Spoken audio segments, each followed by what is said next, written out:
Benvenuti nei podcast di Intesa San Paolo On Air, un luogo dove vengono condivise idee, voci e soprattutto storie. Buon ascolto.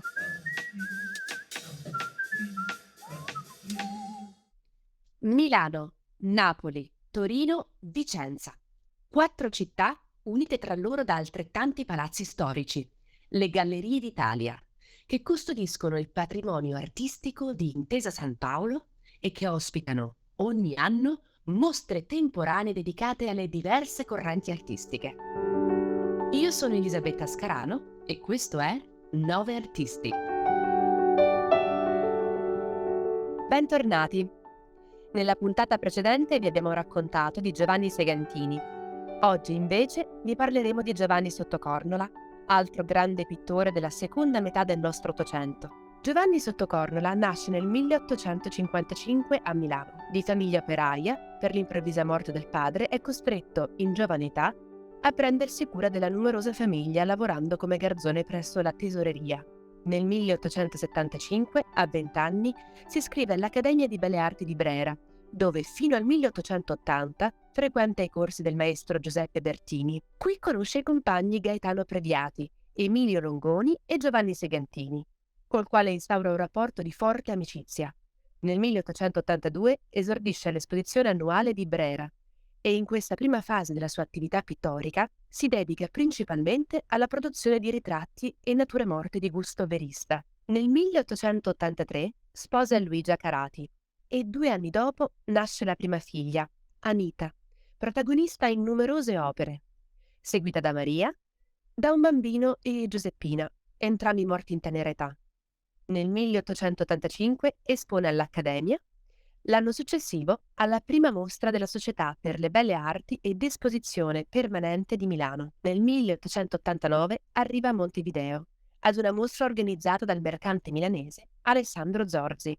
Tra il 1891 e il 1897, un periodo storico ricco di contestazioni e manifestazioni da parte dei lavoratori, avvicina Sottocornola, come Angelo Morbelli, al tema del verismo sociale, fortemente evidente nell'opera Muratore, che tra poco vi racconterò, esposto alla prima triennale di Milano nel 1891. Le sue opere rappresentano la sua dedizione al tema del lavoro, che ha sperimentato sulla propria pelle nei primi anni di gioventù.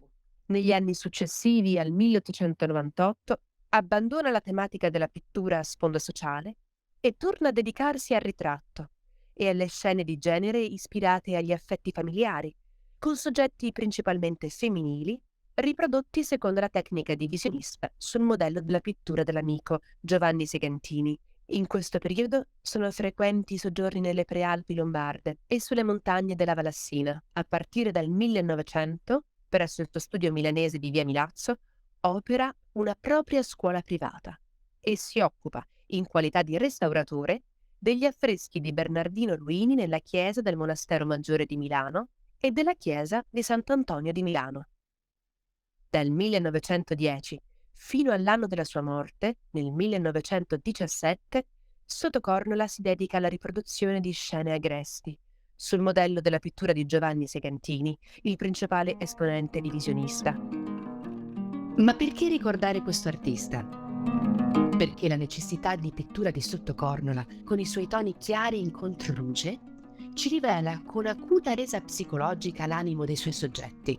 L'opera che vi racconto oggi si intitola Muratore e fa parte della collezione Cariplo delle Gallerie d'Italia di Milano a Piazza Scala. Questa grande tela è stata realizzata nel 1891, ovvero a un anno da quando venne celebrata per la prima volta la festa del lavoro in Italia e negli altri paesi d'Europa. Era giovedì 1 maggio 1890. Il 1 maggio è come una parola magica che corre di bocca in bocca, che rallegra gli animi di tutti i lavoratori del mondo. È parola d'ordine che si scambia fra quanti si interessano al proprio miglioramento. Con questo scritto, tratto dal settimanale di Forlì La Rivendicazione, riusciamo a renderci conto di quante cose sono cambiate. Ma non possiamo dimenticare quella data che dette inizio alla lunga lotta per la promozione del lavoro da uno stato di semischiavitù a uno stato di diritto. Il muratore, come una fotografia di Lewis Hine, diventa uno strumento per promuovere le tanto sperate riforme sociali.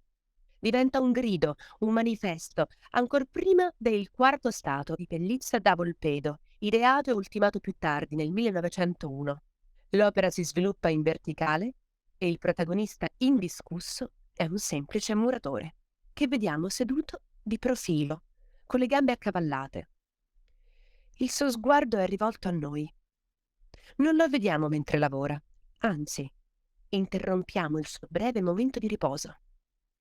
Stanco, se ne sta ricurvo su se stesso, seduto su una vecchia botte sgangherata con un tozzo di pane sul quale possiamo notare i morsi appena dati, come se qualcuno di noi volesse scattargli una fotografia. Si mette in posa, sposta il pane e lo mette sotto il braccio sinistro. Lascia cadere le braccia e le mani si incrociano in maniera naturale sulle gambe. Nella mano sinistra tiene un fazzoletto bianco, è vestito in abiti da lavoro. Camicia blu, portata dentro ai pantaloni spessi e più volte rattoppati ai piedi, scarponi grossi, consumati, sporchi di polvere bianca, probabilmente calce. Sulle punte e alla testa un cappello deformato color marrone. L'espressione del volto è tutt'altro che ristorata. Ci guarda con occhi stretti, in ombra per il cappello. La bocca è increspata e pare stia facendo una smorfia a noi che lo disturbiamo. L'ambiente circostante ci fa immaginare un cantiere. Abbiamo un muro dietro al nostro protagonista, con mattoni e pezzi di intonaco a vista, che si erge in altezza e divide l'opera a metà. E alla sinistra di esso una piccola staccionata in legno. Ammirando quest'opera, ritroviamo un'anima solitaria, apparentemente indifferente ed estranea, lontana dagli eventi e dal corso della storia, ma in realtà ne è un infallibile testimone. In questa tela, un qualunque muratore ci apre un grande varco nella coscienza, ed è qui che Sottocornola vince la sua sfida: dar voce e dignità all'insignificante. Il 1° maggio non sarebbe morto più ogni anno. Infallibilmente avrebbe riunito in un pensiero milioni di anime di più e avrebbe ben finito per essere la festa vera delle nazioni. E con questa citazione, tratta da un racconto di Edmondo De Amicis, scrittore e giornalista di quel tempo, io vi saluto e vi do appuntamento alla prossima puntata, che sarà dedicata a Domenico Induno, sempre su Intesa San Paolo On Air. 9 Artisti è un podcast di Intesa San Paolo On Air, realizzato in collaborazione con la Direzione Arte, Cultura e Beni Storici di Intesa San Paolo. I testi sono di Paola Camarco, la voce è di Elisabetta Scarano. Grazie per aver ascoltato i podcast di Intesa San Paolo On Air. Al prossimo episodio.